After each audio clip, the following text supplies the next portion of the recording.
Salam jumpa pemirsa, bagaimana kabar Anda hari ini? Kembali Anda saksikan program Selasar Budi yang menghadirkan sosok inspiratif penggiat kebaikan.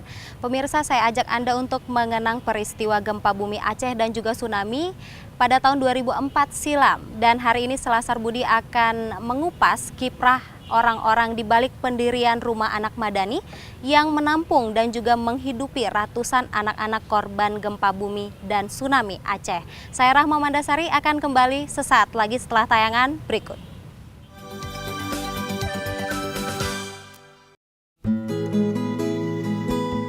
Masyarakat Indonesia tentu masih ingat akan gempa mahadahsyat dan tsunami yang melanda Nanggroe, Aceh, Darussalam. Dalam sekejap, peristiwa itu meluluh lantakkan bumi Aceh. Banyak orang yang kehilangan keluarga dan harta bendanya. Peristiwa ini juga meninggalkan luka mendalam bagi anak-anak yang kehilangan orang tua dan saudara mereka. Setahun pasca tsunami, berdirilah Rumah Anak Madani yang berlokasi di Kecamatan Labuhan Deli, Deli Serdang, Sumatera Utara. Rumah Anak Madani ini bertugas menampung anak-anak korban tsunami. Mereka tinggal di asrama yang sudah disediakan. Biaya pendidikan mereka juga ditanggung oleh Rumah Anak Madani. Tidak hanya menampung anak-anak korban tsunami saja, Rumah Anak Madani juga menampung anak-anak korban konflik Aceh, anak-anak korban bencana alam lainnya, serta anak-anak yang tidak mampu dari sisi ekonomi. Di Rumah Anak Madani, anak-anak diminta untuk disiplin. Bahasa Inggris dan bahasa Arab adalah bahasa wajib yang harus dikuasai. Mereka juga dibekali dengan pendidikan seni seperti seni lukis, seni tari, musik, dan teater. Cara ini dilakukan agar menumbuhkan rasa percaya diri dan mengisi potensi yang ada pada diri mereka.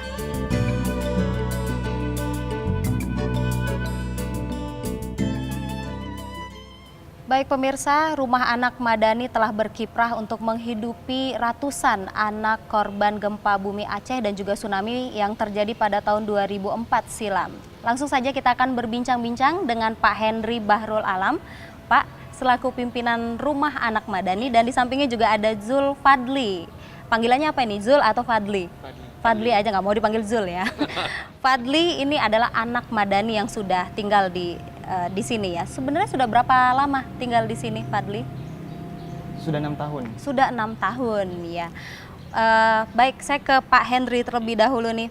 Pak, bagaimana awal mula didirikannya Rumah Anak Madani ini pasca gempa bumi dan juga tsunami yang terjadi di Aceh? Ya, Rumah Anak Madani merupakan refleksi dari peristiwa yang mahadahsyat yang meluluh lantakkan bumi Nanggroe, Aceh, Darussalam, dan Sumatera Utara pada 26 Desember 2004, 8 tahun yang lalu. Setelah peristiwa yang mahadahsyat tersebut, terbangunlah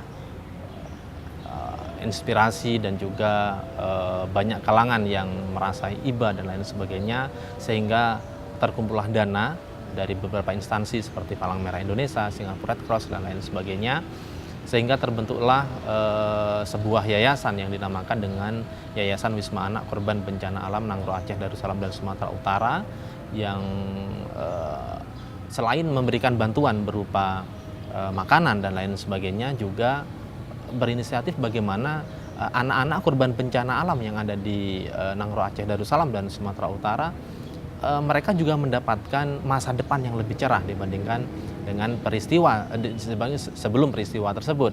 Maka dibangunkanlah sebuah wisma yang namanya adalah Rumah Anak Madani yang berlokasi di Medan, Sumatera Utara. Ya, yang tinggal di sini kan pada saat itu awal didirikannya RAM ini kan anak-anak. Iya. Gitu. Nah, kenapa difokuskan untuk anak-anak? Melalui sebuah pemikiran bahwa masa depan anak-anak ini lebih panjang. Artinya adalah kami menyelamatkan bukan saja pada waktu itu saja atau 1-2 tahun ke depannya, tapi anak-anak ini akan menjadi seseorang yang akan membangun bangsa ini 10, 20 atau 30 tahun ke depan. Maka dengan pemikiran the agent of change, agen perubahan, kami ambil anak-anak itu dari keluarga yang terkena musibah, anak-anak kurang mampu, dari segi pendidikan mereka tidak mendapatkan layanan yang layak dan lain sebagainya. Kami ambil mereka, kami bina, kami didik dan lain sebagainya, sehingga suatu saat nanti mereka menjadi orang yang sukses. Selain dia bisa mensukseskan dirinya, dia akan kembali ke masyarakat untuk mengentaskan adik-adiknya, mengentaskan saudara-saudaranya untuk menuju kesuksesan selanjutnya. Maka Indonesia akan lebih baik dengan itu. Iya, saya ke Fadli. Oh, iya. Fadli, bagaimana kamu bisa bergabung dengan Rumah Anak Madani? Jadi dulu sekolah SD ada guru ini memang suka bantuin muridnya mau menyekolahkan ke sekolah-sekolah yang gratis. Kebetulan beliau dapat informasi ada sekolah gratis di daerah ini. Jadi beliau bilang ke saya supaya ikut seleksinya karena ada seleksinya. Jadi saya ikut seleksi, ada banyak tahapan seleksi lah. Setelah lulus saya diterima di sini. Pak Henry, kalau biaya yang di-cover untuk anak madani yang tinggal di sini itu meliputi apa saja? Semua biaya dari mulai pendidikan, hidup, dan lain sebagainya kami cover. Dari mulai biaya makan, biaya tempat tinggal, sampai biaya-biaya barang-barang yang mereka butuhkan per bulan. Untuk pendidikan mereka dari mulai SPP, buku, seragam, bahkan sampai ke universitas juga kami tetap subsidi mereka, tiap bulannya kami kirimi dana juga sampai mereka menyelesaikan jenjang kuliah. Nah, baik, saya ke Fadli lagi nih. Fadli berarti kuliah ya Iya. sekarang. Kuliah di mana, Fad? Di USU, Di USU jurusan? Teknik Elektro. Sudah semester berapa ini? 1 Mas. Gimana rasanya sudah kuliah gitu loh, yang tadinya kebayang nggak? Ya pastilah. Karena dulu kan istilahnya kalau kita masih kecil-kecil masih dimanjain, baru naik ke tahap selanjutnya ke SMA udah mulai mengerti ya, udah mulai dewasa kan. Apalagi sekarang udah kuliah, nah, sini kita harus benar-benar mandiri. Saya dengar ini di Rumah Anak Madani diterapkan ini penggunaan bahasa Inggris dan bahasa Arab di asrama. Iya, menurut kamu itu gimana? Sulit? Ketika masih jadi anak baru sulit. Cuman di sini kan ada dikasih jangka waktu. Nah, sekarang dampak yang kamu rasakan. Saya sekarang apalagi kuliah itu benar-benar terasa, oh dulu seperti ini disiplin mengajarkan saya. Saya belajar mandiri, saya belajar mengatur waktu dan lain sebagainya. Jadi benar-benar sistem ini benar-benar bermanfaat bagi saya. Iya, kalau Pak Henry, penggunaan bahasa Inggris dan bahasa Arab ini selama di asrama ini, kenapa ini begitu ditekankan? Sebenarnya kami lebih priority ke bahasa Inggrisnya ya, karena anak baru masuk, mereka dari daerah yang mereka juga masih sangat terbiasa dengan menggunakan bahasa daerah. Memang sangat tidak mudah untuk menerapkan program bahasa Inggris itu kepada anak-anak. Tapi kalau kita misalkan lingkungan kita mendukung, teman-teman yang Zulfadri semuanya mendukung dan lain sebagainya, sepertinya mempelajari suatu bahasa menjadi second language itu tidak terlalu susah gitu. Akhirnya ya syukur alhamdulillah saat ini anak-anak yang sudah menjadi alumni rata-rata mereka sangat berterima kasih dengan pola pendidikan bahasa yang ada di sini, sehingga mereka ketika kuliah dan lain sebagainya mereka sudah tidak keberatan lagi mereka untuk kadang-kadang ada yang mewakili kuliahnya untuk speech contest dan lain sebagainya. Iya, berarti kalau tidak menggunakan bahasa Inggris ataupun bahasa Arab ada punishment. Oh iya, ada punishment pastinya. Kenapa sih, Pak, ada punishment begini? Pendidikan itu tidak terlepas dari punishment dan reward. Fadli sendiri, Pak Henry, lebih banyak mana punishment atau reward? Oh, ya, kalau dia ini adalah andalan kami, dia banyak rewardnya. Banyak rewardnya ya.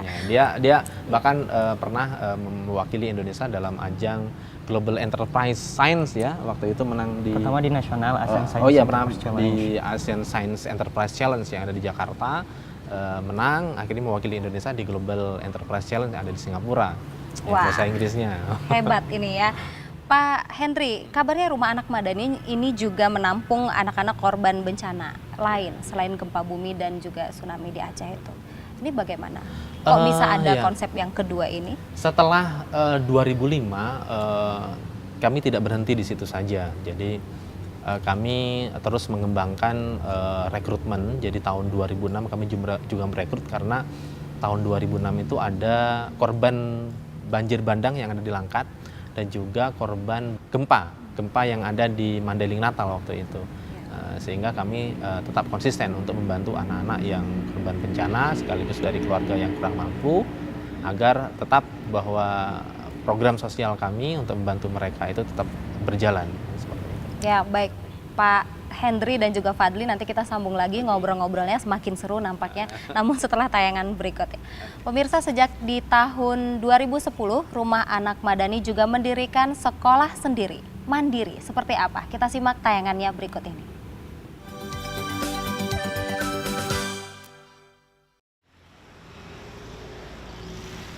Sejak didirikan pada tahun 2005, Rumah Anak Madani semakin menunjukkan kepeduliannya terhadap anak-anak korban bencana dan kurang mampu. Hal itu dibuktikan dengan mendirikan sekolah menengah atas unggulan bernama City Foundation. Tapi mereka itu memberikan rasa hormat yang sangat tinggi kepada Inggris.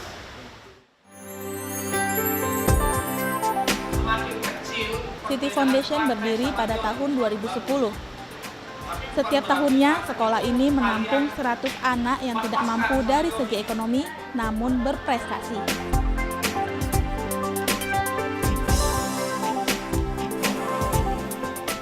Sekolah ini juga menekankan pendidikan karakter, prestasi akademik, dan kewirausahaan. Sudah ada 1 angkatan yang lulus dari sekolah ini. Mereka yang lulus rata-rata berkuliah di universitas favorit di Indonesia. Rumah Anak Madani merupakan wadah yang menampung anak-anak kurang beruntung.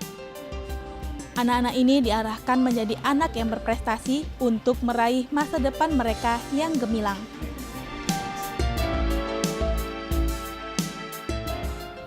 Pemirsa, baru saja kita saksikan kegiatan siswa-siswi di SMA unggulan City Foundation yang merupakan perkembangan dari Rumah Anak Madani.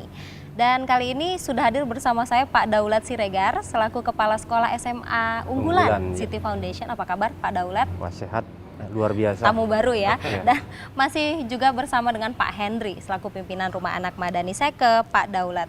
Pak, SMA unggulan City Foundation ini kan perkembangan dari Rumah Anak Madani. Nah, itu kenapa bisa tercetus ide untuk membangun sekolah? SMA unggulan City Foundation itu berdiri ya, itu kan dari 2010. 2010 di mana kita melihat ya bahwa dari perkembangan anak-anak didik yang katakanlah mendapat didikan di sekolah-sekolah lain itu belum sesuai dengan harapan yang kita inginkan. Di mana perkembangan yang terjadi itu ya, anak-anak ini kan sekolah di berbagai macam sekolah ya yang berada di sekitar SMA di Rumah Anak Madani gitu. Jadi ini tidak merata gitu.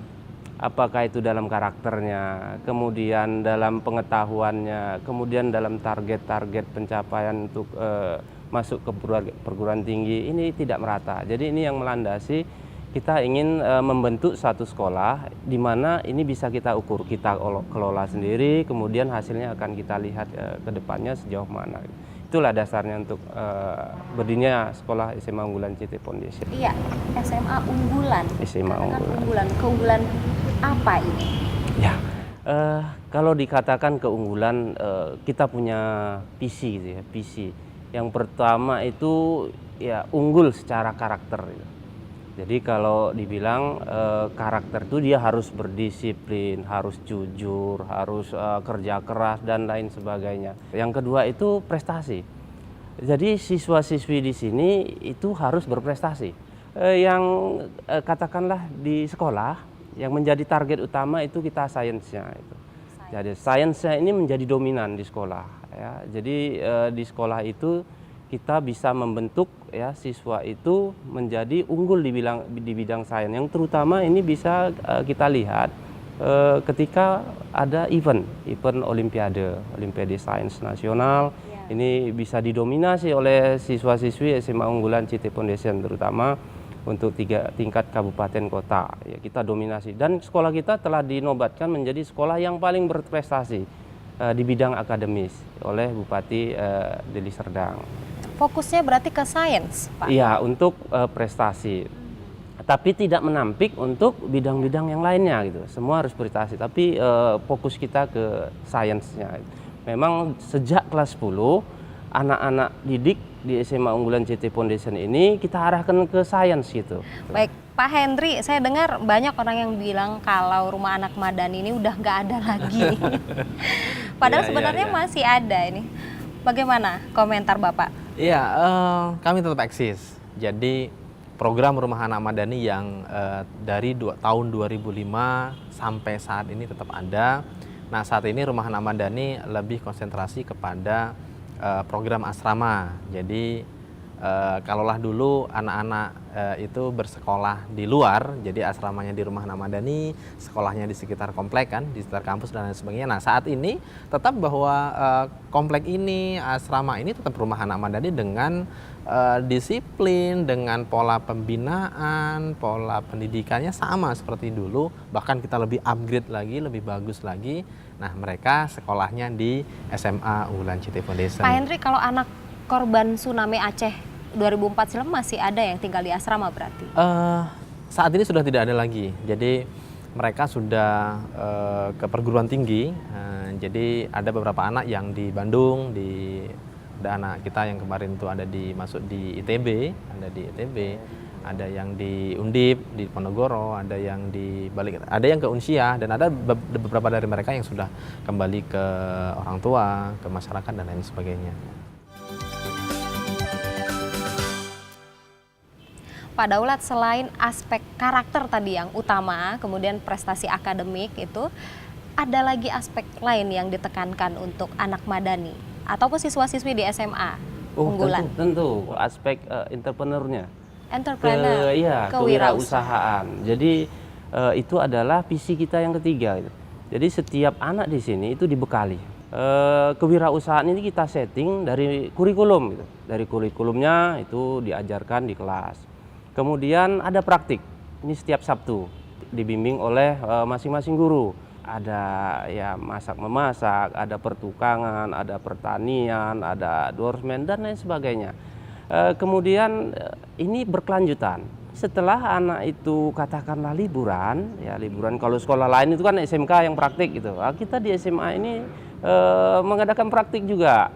Yaitu di kelas 11 mereka menjual produk apa yang bisa mereka tawarkan kepada masyarakat.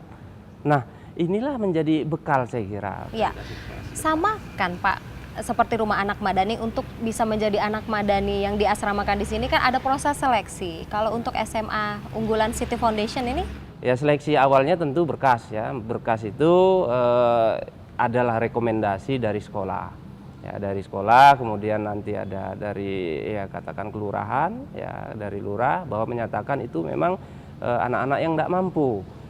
Kemudian kita tes nanti, setelah seleksi berkas kita tes, setelah dites ya itu ada ujian yang namanya ya psikotes, kemudian ada wawancara, ada tes kesehatan ya, sehingga nanti endingnya itu dimatrikulasi, itu sekitar bulan Juli. Baik, saya ke Pak Hendri lagi nih, kalau anak didiknya, baik itu anak Madani dan juga anak yang ada di murid di SMA City Foundation itu diseleksi, berarti tenaga pengajarnya juga diseleksi ya? Yang paling penting karena ini adalah program sosial ya. Ini yang paling mendasari untuk bisa bergabung dengan kami adalah ikhlas. Itu tuh selebihnya adalah ya kita harus adakan tes administrasi, ada juga tes potensi akademik, konten. Jadi kalau misalkan mau melamar menjadi guru bahasa Inggris ya harus dites dengan bahasa Inggrisnya bagaimana.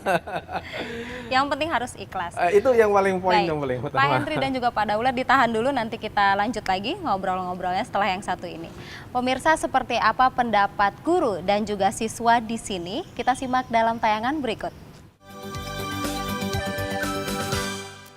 Jadi saya sangat bangga di sekolah ini bisa mengajar karena anak-anak di sini adalah calon-calon pemimpin masa depan. Untuk kedepannya lebih maju lagi. The school is not only teach us for the education, and also the school teach us how to educate people. My hopes that the school is not only in Indonesia but also in another country. Masuk di CT Foundation ini, saya tuh dapat menempa diri saya jadi orang yang berkarakter lebih baik. I hope I can be a pride of City Foundation. Pak, kita sekarang bicara soal prestasi. Kalau SMA-nya SMA unggulan, bibitnya juga bibit unggul, pasti segudang prestasi ini. Prestasi kita sudah mewakili Indonesia gitu di ASEC ya, Asian Science Enterprise Challenge itu di Korea. Kemudian bisa ikut internasional ya, Palm Oil Conference itu di Nusa Dua Bali. Demikian juga untuk Global Science Enterprise Challenge di Singapura. Itu untuk mewakili Indonesia gitu. Kemudian untuk tingkat nasional kita bicara tadi sains gitu ya. Siswa kita sudah mencapai Olimpiade Sains Nasional mewakili ya Kabupaten Deli Serdang. Demikian juga gurunya. Gurunya juga pada tahun 2013 ini sebagai utusan gitu. Utusan untuk Olimpiade Sains Guru. Iya. Ada lagi Pak yang belum tercapai ini karena kayaknya semuanya kok sudah ya. Iya. Target kita sih kami berprinsip gini. Setiap harinya harus berubah.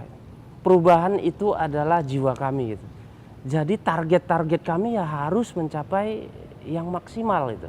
Untuk mencapai semaksimal itu ya kita harus kerja keras terus. Tidak ada kata berpuas diri. Jadi senantiasa kami bekerja keras mendidik siswa-siswi kami supaya ya anak-anak didik kami itu bisa lebih unggul dibanding dengan siswa-siswi ya dari sekolah lain. Ini sih. Baik, Pak Henry, harapan Bapak ke depan untuk kemajuan Rumah Anak Madani? Harapan kami yang sangat besar adalah partisipasi dari seluruh bangsa Indonesia terhadap lembaga sosial ini. Jadi harapan kami juga bahwa anak-anak yang nanti sudah menjadi sudah sukses di luar dan lain sebagainya, dia bisa kembali ke masyarakat untuk membangun masyarakatnya, bisa mengentaskan keluarganya dari kemiskinan, bisa juga membangun mungkin lembaga seperti ini sehingga kemiskinan di Indonesia bisa terentaskan. Baik Pak Daulat, terima kasih banyak sudah hadir di Selasar Budi. Pak Henry juga untuk waktunya, sukses untuk Rumah Anak Madani dan juga SMA Unggulan City Foundation. Terima kasih Bapak-Bapak. Pemirsa, mengentaskan kemiskinan lewat pendidikan adalah sebuah langkah bijak dalam membangun negeri ini. Sebuah langkah yang diambil oleh Rumah Anak Madani yang awalnya hanya merupakan penampungan bagi anak-anak korban gempa bumi dan tsunami Aceh 2004 silam, tetapi dalam perkembangannya mendirikan sebuah sekolah unggulan, yakni SMA Unggulan City Foundation. Apa yang sudah dilakukan oleh Rumah Anak Madani ini merupakan bukti nyata akan indahnya berbagi dan juga merupakan suri tauladan bagi kita semua untuk terus berbuat kebaikan. Sekian program Selasar Budi, tebarkan nilai kebajikan di setiap lini kehidupan. Sampai jumpa.